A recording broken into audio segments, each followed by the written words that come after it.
انسان کی زندگی بھی عجیب ہے۔ کبھی یہ اتنی وسیع ہو جاتی ہے کہ سمندر بھی چھوٹے لگتے ہیں، اور کبھی اتنی تنگ ہو جاتی ہے کہ سانس لینا بھی دشوار ہو جاتا ہے۔ لیکن یاد رکھیے، اللہ کی مدد ہمیشہ وہاں پہنچتی ہے جہاں انسان کی امید ختم ہو جاتی ہے۔ آج کی داستان بغداد کے ایک ایسے تاجر کی ہے جس نے اپنی زندگی کا سودا اللہ کے ساتھ کیا، اور پھر ایک وقت ایسا آیا اس تاجر پہ جب اس کے بچے بھوک سے تڑپ رہے تھے اور اس کی مٹھی میں صرف ایک سکہ تھا۔ شیطان نے اسے بہکایا، لوگوں نے اسے جھکایا، ڈرایا، لیکن اس نے وہ کیا جس پر آسمان کے فرشتے بھی رشک کرنے لگے۔ تو اگر آج آپ رزق کی تنگی سے پریشان ہیں تو اگلے چند منٹ دل تھام کر بیٹھیے گا۔ جی ہاں، کیونکہ یہ کہانی آپ کی مایوسی کو امید میں بدل دے گی۔ یہ کہانی ہے بغداد کے ایک مشہور تاجر احمد بن عبداللہ کی۔ اللہ نے احمد کو دولت بھی دی تھی اور دل بھی۔ اس کا کاروبار اتنا وسیع تھا کہ یمن سے لے کر شام تک اس کے تجارتی قافلے چلتے تھے، لیکن احمد کی پہچان اس کی دولت نہیں تھی۔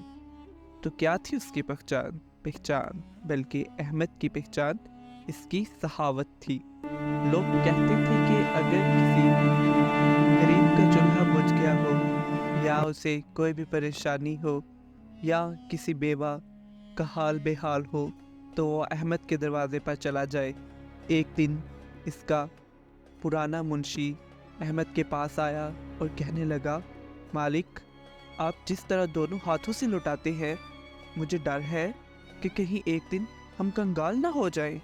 احمد نے مسکرا کر جواب دیا، منشی جی، میں زمین والوں کو دیتا ہوں اور وہ آسمان والا مجھے دیتا ہے، اور اس کے خزانوں میں کبھی کبھی نہیں آتی۔ یہ وہ دور تھا جب احمد کے دسترخوان پر روزانہ کئی غریب لوگ کھانا کھانے آتے۔ اسے معلوم نہیں تھا کہ اللہ اسے ایک ایسے امتحان میں ڈالنے والا ہے جہاں اس کا یہ یقین آزمایا جائے گا کہ عرش والا اسے عطا کرتا ہے۔ پھر تقدیر کا فیصلہ آ گیا۔ ایک رات شدید طوفان آیا۔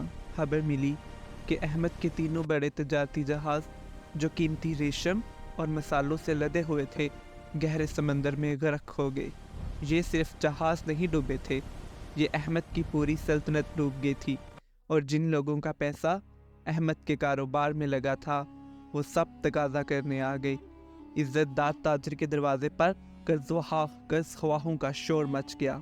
اپنی عزت بچانے کے لیے احمد نے اپنا عالیشان گھر، اپنی دکانیں، اپنے گھوڑے، یہاں تک کہ گھر کا سامان تک بیچ کر سب کا قرض ادا کر دیا۔ دیکھتے ہی دیکھتے شہر کا امیر ترین شخص ایک چھوٹے سے جھونپڑی نما مکان میں آ گیا۔ جو کل تک سینکڑوں لوگوں کو کھانا کھلاتا تھا، آج اس کے اپنے گھر میں فاقوں نے ڈیرے ڈال لیے تھے۔ اس کے دوست جو کل تک اس کے دسترخوان پر بیٹھتے تھے، آج اسے بازار میں دیکھ کر رستہ بدل لیتے تھے۔ یہ دنیا کی حقیقت تھی جو احمد پر کھل چکی تھی۔ 3 دن گزر چکے تھے۔ احمد کے گھر میں اناج کا ایک دانہ تک نہ تھا۔ چھوٹے بچے بھوک سے بلک رہے تھے۔ احمد کی بیوی فاطمہ، جو کہ ایک نیک اور صابر خاتون تھی، اس سے اب بچوں کی حالت دیکھی نہ جا رہی۔ تیسرے دن فاطمہ نے اپنے دوپٹے کے پلو میں چھپا ہوا ایک آخری چاندی کا سکہ نکالا اور کانپتے ہاتھوں سے احمد کو دیا۔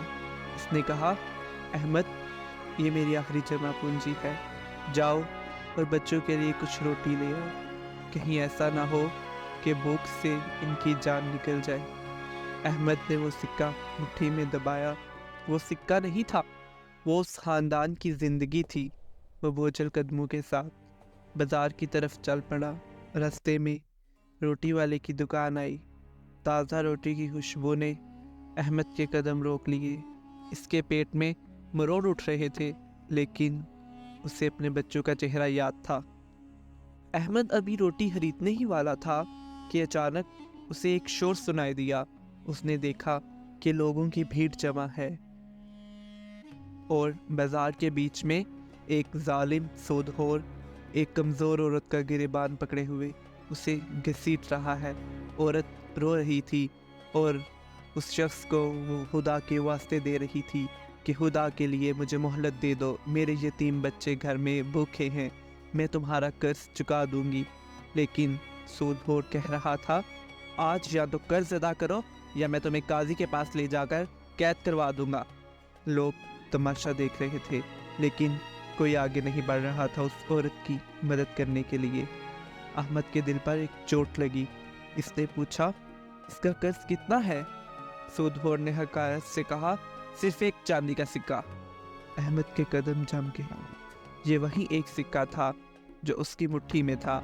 इसके घर में भूखे बच्चे थे और सामने ये मजबूर औरत। नफ्स ने कहा, अहमद पागल मत बनो, ये सिक्का दे दिया तेरे बच्चे मर जाएंगे। ईमान ने कहा, अहमद तूने हमेशा अल्लाह के लिए दिया है, क्या आज इस मुश्किल वक्त में अल्लाह पर भरोसा नहीं करेगा? एक जंग थी जो इसके अंदर चल रही थी। आखिरकार इश्क जीत गया। अहमद ने कांपते हाथों से वो आखिरी सिक्का निकाला और सूदखोर के मुंह पर मारा। इसने कहा, छोड़ दो उसे, ये रहा तुम्हारा कर्ज। औरत ने हैरत से अहमद को देखा। वो दुआएं देती रोते हुए वहाँ से चली गई। लेकिन अब अहमद हाली हाथ था। अहमद के पास अब घर जाने की हिम्मत नहीं थी। वो बच्चों को क्या जवाब देता, फातिमा से क्या कहता? वो बाज़ार से निकला, लेकिन घर का रास्ता ना ले सका। वो शहर की जामिया मस्जिद में चला गया और एक अंधेरे कोने में जाकर सजदे में गिर गया। उस रात अहमद ने जो दुआ मांगी थी वो अर्श खिला देने वाली थी। उसने रोते हुए कहा, या रब, मैं तेरे इम्तिहान में हार गया। मेरे पास जो कुछ था मैंने तेरी बंदी पर खर्च कर दिया। अब मेरे बच्चों का रिज़्क तेरे ज़िम्मे है।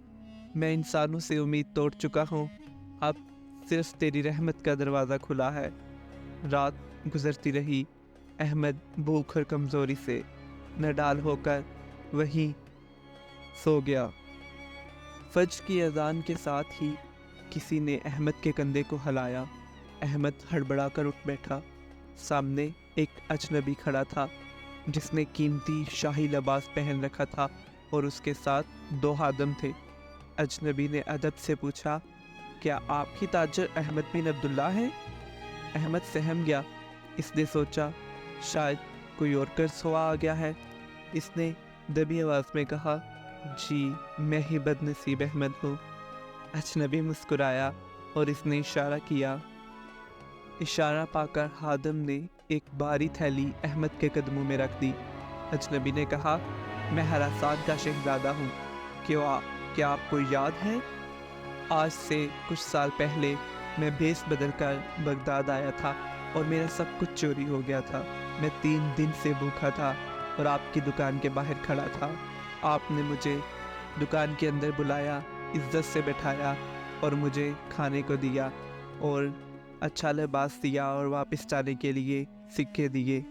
उसे वो वाक़या याद भी नहीं था। शहज़ादा बोला, मैं तब से आपको तलाश कर रहा था मगर आपका कहीं पता ना चला। आपके महल, आपकी दुकानें, आपके गोदाम में हर जगह गया मगर सब ने कहा कि आप वो बेच चुके हैं। और मालूम करने पे शहर से मालूम हुआ कि मेरा मुहसिन इस वक्त मुश्किल में है।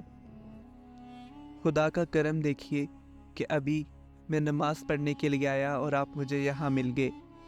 इस थैली में 3000 सोने के दिनार हैं और बाहर खड़े 10 ऊंट सामान से लदे हैं जो आपके लिए तोहफा है। अहमद जब घर पहुंचा तो इसकी आंखों से आंसू जारी थे। इसने बीवी को बताया कि किस तरह एक चांदी के सिक्के के बदले अल्लाह ने 3000 सोने के सिक्के लौटाए हैं। दोस्तों, ये वाक़या हमें सिखाता है कि जब हम अपनी ज़रूरत को दबाकर अल्लाह की महलूक की ज़रूरत पूरी करते हैं तो अल्लाह अपने ख़जानों के मुंह खोल देता है। शैतान हमें गुर्बत से डराता है, लेकिन हमें अल्लाह के फजल पे यकीन रखना चाहिए क्योंकि अल्लाह हमें अपने फजल की बशारत देता है। अगर कहानी पसंद आई हो तो सुबहान अल्लाह लिखें। اور مایوس لوگوں کے ساتھ شیئر کریں۔ اللہ ہم سب کا حامی و ناصر ہو۔